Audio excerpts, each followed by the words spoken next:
La amenaza de Donald Trump de cerrar la frontera parece verosímil y si se cierra será una catástrofe económica para los dos países. El mensaje desde la Casa Blanca llegó a manos del presidente López Obrador cuando estaba a punto de participar en un mitin en Poza Rica. Ahí le preguntó a la gente y la gente le dijo: no se enrede, no se enganche. Contestarle o no contestarle al señor Trump, lo menos importante, lo que hay que pelear es básicamente el interés nacional. Esto es En la Mira. Comenzamos.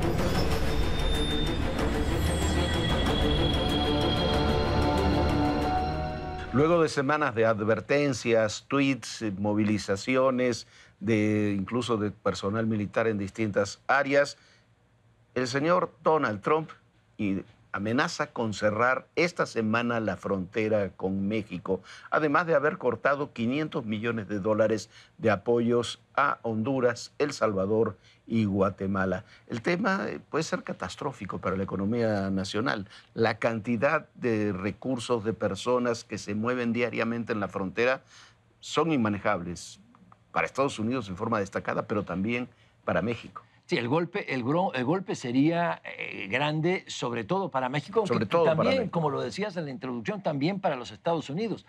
Pero veamos, cada mes cruzan la frontera más de 1 millón de trailers con alimentos y manufacturas.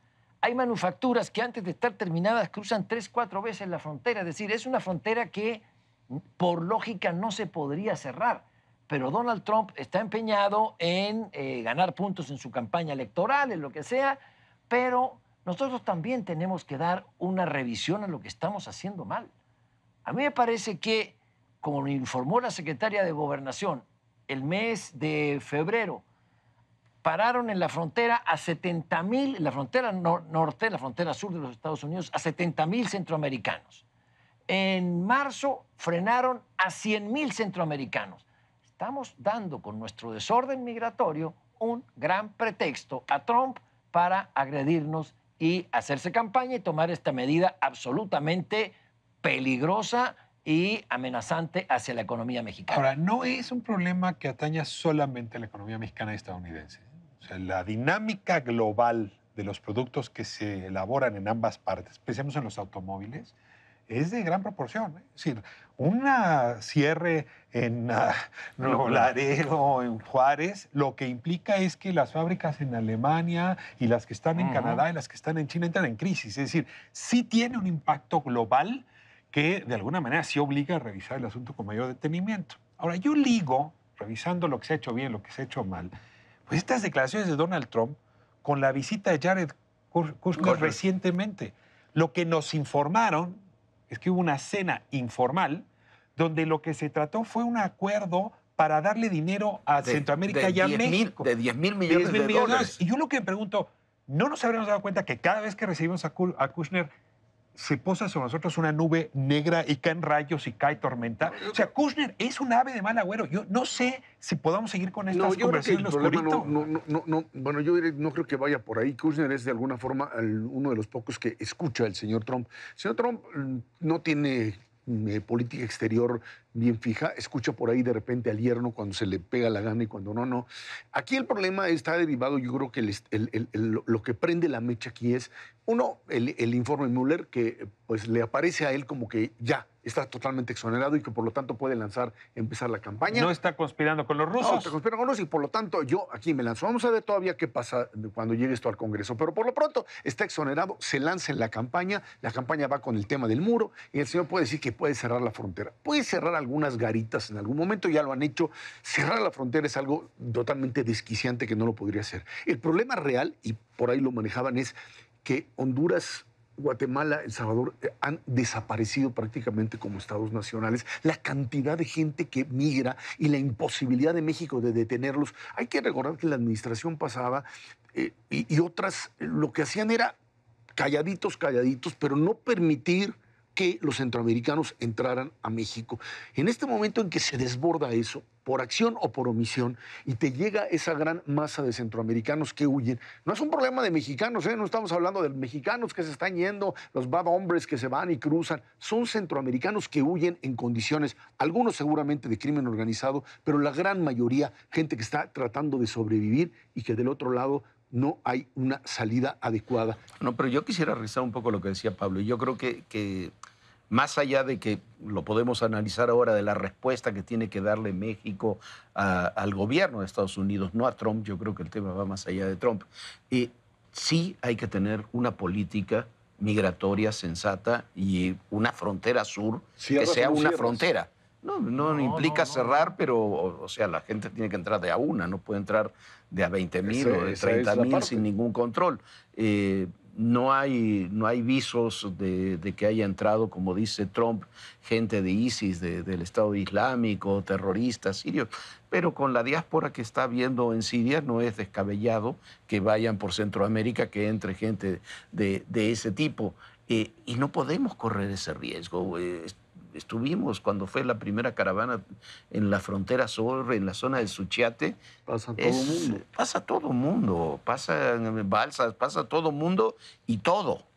Productos, armas, drogas, armas.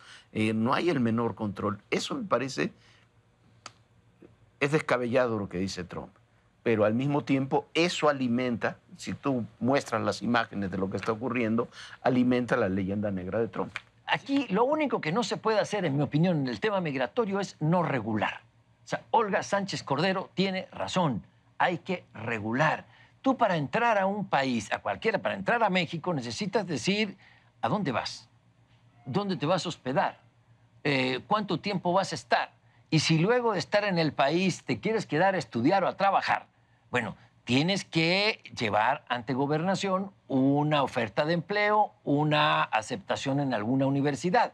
Lo que no puedes hacer es entrar a un país a patadas y decir, no quiero estar aquí, yo quiero estar allá y cuídenme hasta el otro lado. No, pero voy a un punto más. Si lo que se requiere es refugio, perfecto. Aténganse, acójanse a un estatuto de refugiados, como se haya hecho en México. Pero Pablo, si hay un cambio esencial de política migratoria, y el cambio esencial es este que tú estás pidiendo, es decir, se están entregando visas de tránsito a cambio de tener un registro confiable de los que están llegando. Ese sí es un mecanismo, nada más ve la cantidad enorme de visas de tránsito que se están expidiendo. Ahora, lo de los números son tramposos, porque a ver, de la primera caravana a la que hacía referencia Jorge, a la hora no han entrado más de 30,000, ¿eh? Lo que pasa es que suman 300,000 si nos vamos con 2 años atrás. Entonces, a ver, son 30,000 caben en un mall en Estados Unidos, o son 300,000. Porque lo fundamental para Donald Trump es hacer campaña con esta bandera y la va a elevar a todo lo que dé.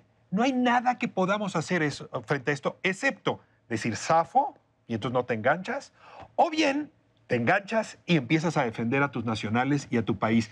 Y esa discusión de política exterior yo creo que todavía no está. Pero yo creo que, a ver, el tema de los 100,000 que se aparecen y que están documentados como centroamericanos que trataron de entrar a los Estados Unidos son reales. Y aquí creo que el tema es, hay una crisis migratoria como le sucedió a los europeos. Europa tiene el sistema más refinado o de controles de migración y de repente les llegan cientos de miles de turcos y de africanos, argelinos, tunecinos, etcétera, libios, huyendo en situaciones de verdad de miseria y no tienen otra más que dejarlos entrar y pasa lo mismo.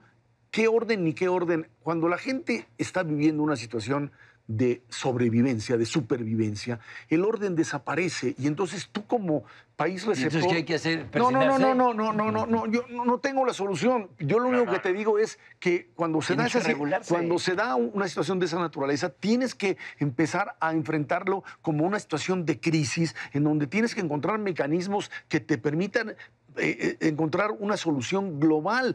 Y lo que pasa es que en los Estados Unidos no tienes ahora un interlocutor que te ayude a eso. Para parafrasear al presidente de la República, la mejor política exterior es la política interior.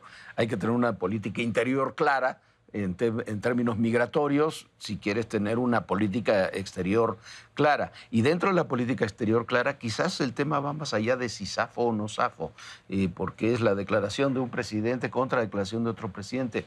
Lo que yo no estoy viendo, quizás porque la embajadora es nueva, quizás porque las autoridades allá son nuevas, es ese trabajo consular, diplomático, de lobbying, que se hizo hasta la negociación del Tratado de Libre Comercio y de lobbying con cámaras de representantes y cámaras de senadores, con gobiernos estatales, con productores estatales, que es ese esquema de sensibilización que no, por lo menos, no aparece públicamente en el discurso gubernamental, ni se refleja tampoco en los medios de Estados Unidos, que sí se reflejó hasta que concluyó la negociación del Tratado de Libre Comercio. Tradicionalmente, el tráfico de personas lo maneja el crimen organizado. Ahora, ¿qué ha pasado? Cambió, es diferente. Llegan estas caravanas. ¿Cómo no se va a poder normar? Por supuesto que se tiene que normar.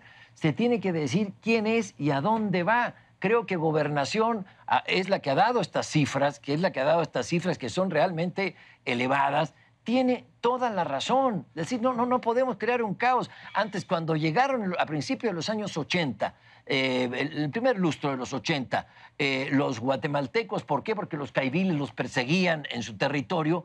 Bueno, se creó toda una zona de refugiados y se les dio empleo, eran campesinos, en todas las áreas arqueológicas. Algo hay que hacer ahora. No pueden entrar abriendo la puerta a patadas. Y segundo, esto nos puede costar, sí, nos puede costar el TEMEC, o antes TLC, y nos puede costar algo muy caro en materia económica en la frontera. El asunto es de extremo cuidado. Ahora, está el tema de los migrantes, pero déjenme cerrar con el otro argumento que es muy grave. 6 horas están tardando los vehículos y los transportes en cruzar las garitas de Tijuana y sobre todo de Ciudad Juárez. ¿Por qué? Porque el gobierno de Estados Unidos retiró aproximadamente el 90% del personal que estaba justamente en las garitas. Para controlar a los No migrantes. necesita Trump hacer otra cosa, ¿eh? Simplemente retira al personal y vuelve lento el tránsito. Y eso sí merece un trabajo de política exterior. Es decir, no hay Porque desquicias trabajo el migratorio comercio. que podamos hacer que sea capaz de resolver este desafío deliberado y que no tiene interlocutores. Eso sí amerita una respuesta. Yo no respondería a una bravata del señor Trump o un tuit del señor Trump, pero sí en términos de políticas públicas de un país, de una diplomacia ante otro país y otra diplomacia que además es nuestro principal socio comercial. Lo lamento, se ha acabado el tiempo. Ahí necesitaríamos Se ha sin acabado duda el alguna, tiempo. un trabajo diplomático de mayor peso y de mayor profundidad. No se queda nunca sin decir la por última supuesto palabra. que no. Muy bien, esto fue En la Mira. Muchas gracias por acompañarnos.